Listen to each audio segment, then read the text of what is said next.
IT सेक्टरवर तुमचं मत काय? असा प्रश्न मला मागच्या काही दिवसात खूप वेळा विचारला गेला आणि मी म्हटलं होतं, सध्या तरी वेट अँड वॉच, पण वेळ आल्यावर नक्की सांगेन.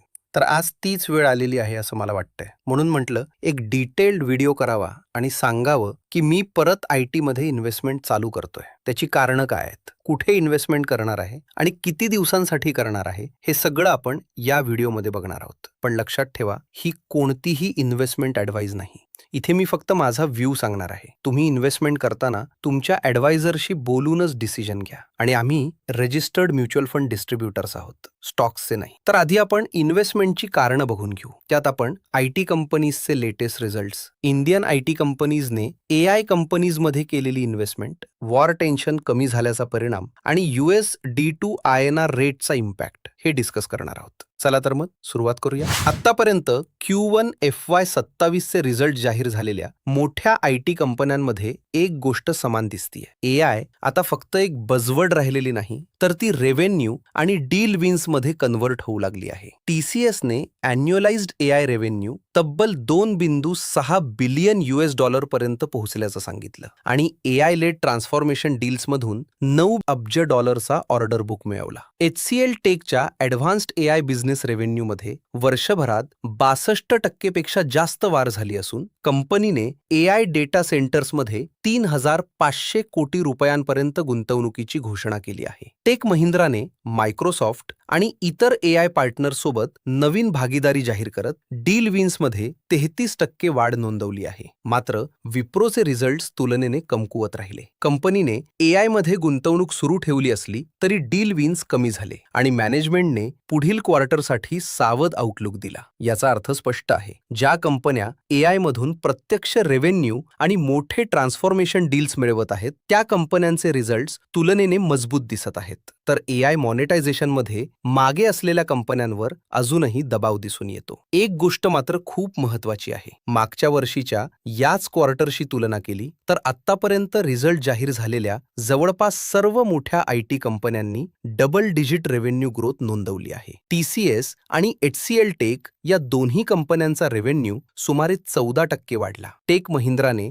जवळपास 18% रेव्हेन्यू ग्रोथ दिली, तर विप्रोचा रेव्हेन्यू देखील 10% पेक्षा जास्त वाढला. याचा अर्थ काय? याचा अर्थ असा की ज्या AIला आपण आय-टी कंपन्यांचा शत्रू समजत होतो, तोच AI आता या कंपन्यांसाठी कमाईचे सर्वात मोठे साधन, रेव्हेन्यू ड्रायव्हर बनत चालला आहे. जगभरातील मोठ्या कंपन्या त्यांचे बिझनेस मॉडेल अपग्रेड करण्यासाठी भारतीय आय-टी कंपन्यांना अब्जावधी डॉलर्सचे कंत्राट देत आहेत. आता दुसरा महत्त्वाचा मुद्दा म्हणजे AI. आपल्या भारतीय आय-टी कंपन्या जसं की TCS, इन्फोसिस, टेक महिंद्रा या Open AI, Microsoft, Google, Nvidia, AWS आणि अँथ्रोपिकच्या AI टेक्नॉलॉजीज वापरतात आणि त्यांच्या मदतीने बँकिंग, हेल्थकेअर, मॅन्युफॅक्चरिंग, रिटेल आणि टेलिकॉमन कंपन्यांसाठी कस्टम AI सोल्युशन्स तयार करतात. त्यामुळे जसजशा या AI कंपन्या ग्रो होतील तसतसं भारतीय आय-टी कंपन्यांना AI consulting, integration, customisation, migration, cyber security, data engineering आणि मेंटेनन्समधून प्रचंड प्रमाणात नवीन प्रोजेक्ट्स आणि रेव्हेन्यू मिळायला सुरुवात होईल. त्यातच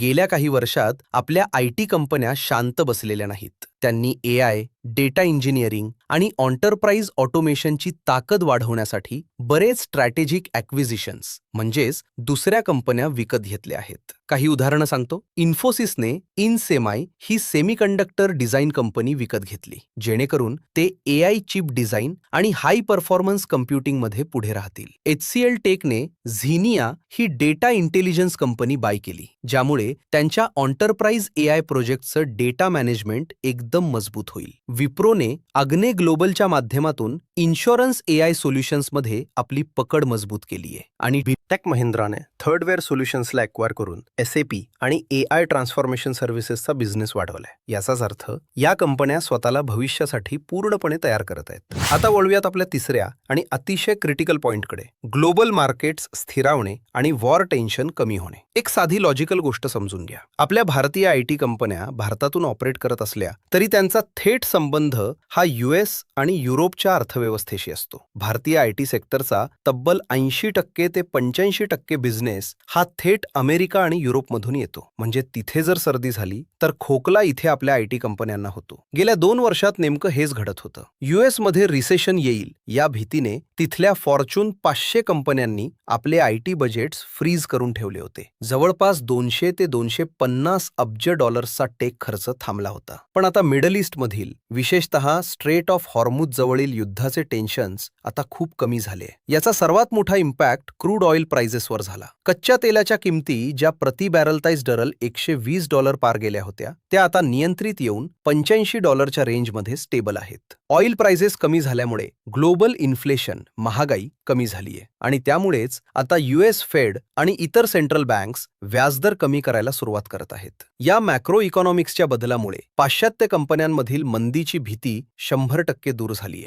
जो पैसा गेल्या 24 महिन्यांपासून अडकून पडला होता तो आता बाहेर पडायला लागलाय. कंपन्यांनी थांबवलेले क्लाउड मायग्रेशन, सायबर सिक्युरिटी आणि AI ट्रान्सफॉर्मेशनचे प्रोजेक्ट्स पुन्हा सुरू केलेत आणि हाच कोट्यवधी डॉलर्सचा खर्च आता थेट आपल्या TCS, इन्फोसिस आणि विप्रोच्या ऑर्डर बुकमध्ये न्यू डील विन्सच्या स्वरूपात दिसायला लागू शकतो. आता आणखी एक महत्त्वाचा मुद्दा म्हणजे USD to INR exchange rate. April ते जून 2026 या कालावधीत डॉलरच्या तुलनेत रुपया जवळपास 3% घसरलाय आणि ही गोष्ट भारतीय आयटी कंपन्यांसाठी मोठा सकारात्मक घटक ठरू शकते. यामागचं लॉजिक अगदी सोपं आहे. समजा एखाद्या आयटी कंपनीने अमेरिकेत $10 मिलियन प्रोजेक्ट पूर्ण केला. जर डॉलरचा दर 92 रुपये असेल तर कंपनीला भारतात 92 कोटी रुपये मिळतील. पण तोच डॉलरचा दर 95 रुपये झाला तर त्याच प्रोजेक्टसाठी कंपनीला 95 कोटी रुपये मिळतील. म्हणजे कोणताही अतिरिक्त प्रोजेक्ट, अतिरिक्त ग्राहक किंवा अतिरिक्त खर्च न करता केवळ एक्सचेंज रेटमधील बदलामुळे कंपनीला 3 कोटी रुपयांचा अतिरिक्त रेव्हेन्यू मिळतो. यातील मोठा हिस्सा प्रॉफिटेबिलिटीमध्ये दिसून येऊ शकतो. त्यामुळे एप्रिल ते जून 2026 मधील रुपयाच्या घसरणीचा पॉझिटिव्ह इम्पॅक्ट चालू फायनान्शियल इयरच्या रिझल्ट्समध्ये, विशेषतः एप्रिल ते जून 2026च्या रिझल्ट्समध्ये दिसण्याची शक्यता आहे, ज्यांचे रिझल्ट्स आता अनाउन्स होत आहेत. आणि जर कंपनीची प्रॉफिटेबिलिटी अपेक्षेपेक्षा जास्त वाढली तर त्या शेअरमध्ये बाईंग इंटरेस्ट वाढू शकते आणि बाईंग जास्त झाली तर त्या शेअरच्या किमती वाढण्याची शक्यता वाढते. तर कन्क्लुजन सांगायचं तर 1. AI मुळे इंडियन आयटी कंपन्या संपणार नाहीत, उलट त्यांचा महसूल वाढत आहे. 2. मोठ्या ॲक्विजिशन डील्स साईन होत आहेत. 3. ग्लोबल इकॉनॉमिक कंडिशन सुधारत आहे. 4. आणि डॉलरचा दर कंपन्यांच्या नफ्याला साथ देत आहे. याच कारणांमुळे गेल्या 4 वर्षांनंतर मला या सेक्टरमध्ये risk to reward ratio better वाटत आहे आणि म्हणूनच मी माझ्या पोर्टफोलिओमध्ये निफ्टी IT